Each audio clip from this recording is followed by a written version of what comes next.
Mga apo, pwede ka ba kayong makausap? Tungkol to sa pag-uugali at pananamit namin, Lo. Wala ka nang magagawa. Ganito na kami. Oo, tama. Pusong lalaki pa rin kami forever.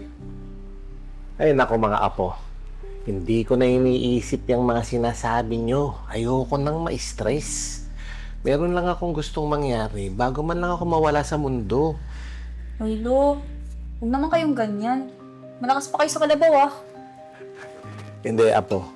Kuya, seryoso na ako ngayon. Talagang meron akong gustong hinging pabor sa inyo bago ko mawala at kunin ni Lord. Ano yun, Lo? Magkaanak kayo. Magpakasal kayo. Gusto ko magpatuloy yung angka natin. Malapit nang maputol yung angka natin. At yung kayamanan ko at ari-arian ko, hindi mapapasa inyo yan pag hindi kayo nag-asawa at hindi ako nagkaroon ng apo. Lolo naman. Ba't naman ganun? Hindi kayo patas sa amin, eh. Alam mo, Queenie, talagang hindi patas ang buhay. Ayun ako, Lo. Ayoko ng idea ng kasal-kasal na yan. Mas lalo na ako. Sabi nga ng doktor, eh, di na daw ako magkakaanak. Ay nako, Queenie. Alam ko yung kalagayan mo. Pero, ikaw, princess, pwede ka, di ba? Lo, kung nakikita yung sarili ko na magkakaanak ako, na magiging nanay ako, papakasal pa ako. Hindi, Lo. Maaaring hindi ngayon, apo. Pero, alam mo, ang pagmamahal, kayang baguhin ang lahat.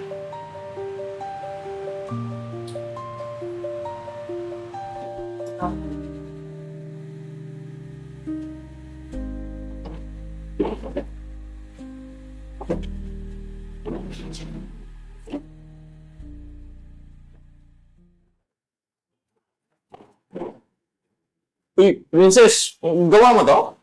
Malawang. Sino pa ba ibang gagawa niyan? Ah, ayos ah. Ang pwede mo nang palitan dito ah. Ano ibig mong sabihin? Mag-resign na ako sa trabaho ko. Tapos samahan na lang kita dito. Oh. Di naman. Ah, alam mo, panay iwas mo sa akin eh. Simula dati pa. Sus, pare ko, hindi tayo talo.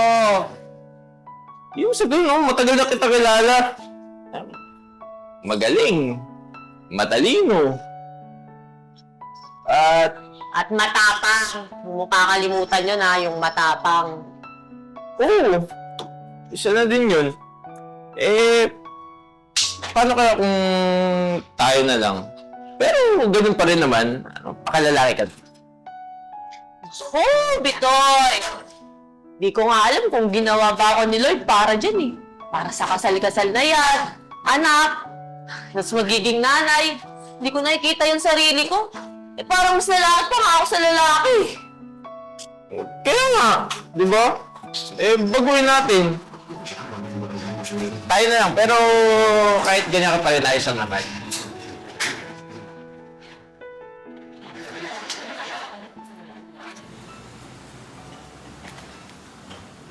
Hindi, ano nagawa mo? Princess, tara, laro tayo. Basketball. Alam mo naman siguro gaano ka galing, di ba? Well, sigurado 3 points naman to sa puso mo. Mayabangan mo talaga, Bitoy. Ba't di mo kaya lagyan ng hangin niyang bola? Total, mayabang ka naman. Kaya nga! Papahangin naman muna bago maglaro ito naman. Sige na. Tara. Tara na, Ti! Pagpapasa tayo! Hindi ba ako? Sige na. Ah!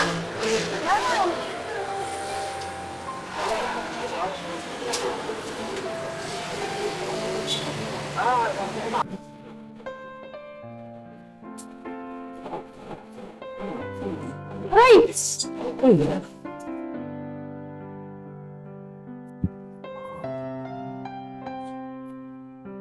Ingat ka kasi.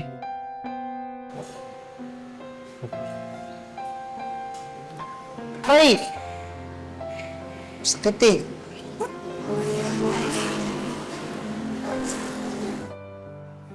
Lo, mahal na mahal ko po si Bitoy. Tsaka, papakasal na ho kami. Natutuwa ako, Opo. Sabi ko na nga ba may pusong babae ka pa rin Ay, nabahaba ng prosesyon. Sa kasal din pala ang tuloy, ah. Correct ka dyan, Apo. Hindi ka nagkakamali. Alam mo, Bitoy, masaya akong mapapasama ka sa pamilya namin. Alam mo na hindi ka kanibal ng mga piritong inirereto dyan sa apo kong si Princess. Pero dahil magkababata kayo, alam kong malapit kayo sa isa't isa. Isa pa, naging mayordoma ko yung nanay mo. Kaya nakakasiguro ko na magagabayan at mamahalin mo hindi lang ang apo ko si Princess, pati yung magiging apo ko sa inyo sa tuhod. Salamat po Don Ricardo. Lolo na, Bitoy. Salamat po, Lo.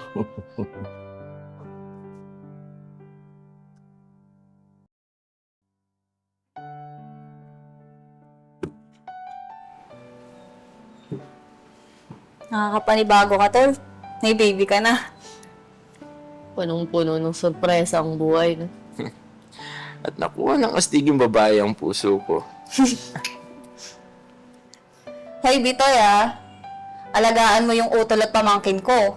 Naku, magkakagripo ka sa tigiliran pag nagloko ka. Siyempre naman. Di ba, pare?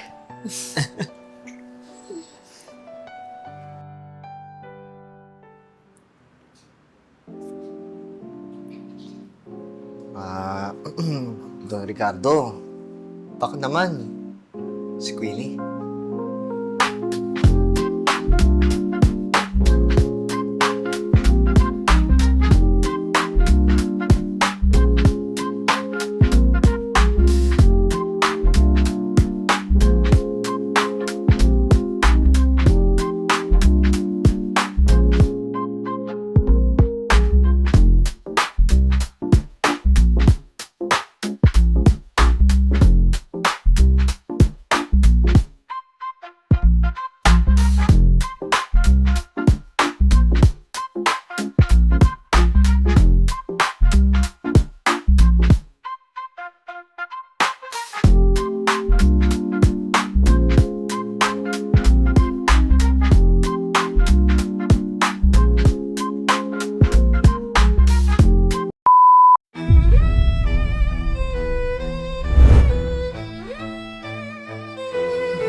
Tagu-taguan, kabilugan ng buwan. Sa kasabihan dito sa Thailand, pag nagtatago-tagon daw, may mga sumasali daw na ibang nilalang na hindi natin kilala.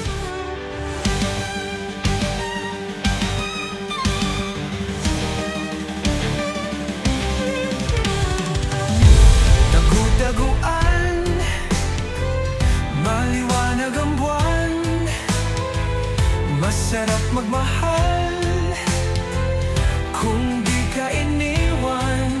Pagbilang mong tatlo, nakatago na ako, ibalik ako sa nakaraan.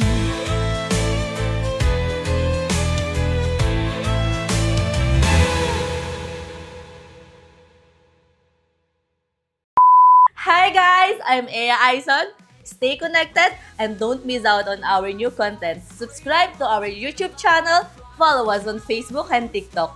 Watch out for our exclusive events solely for our YouTube membership. With the crazy ones, life never gets old. So sweet. Oh yeah. So wherever we go, the stories told with the crazy ones, life never gets old. Let's go. Living this life, feeling it in our soul with the crazy ones. Yeah, let's roll.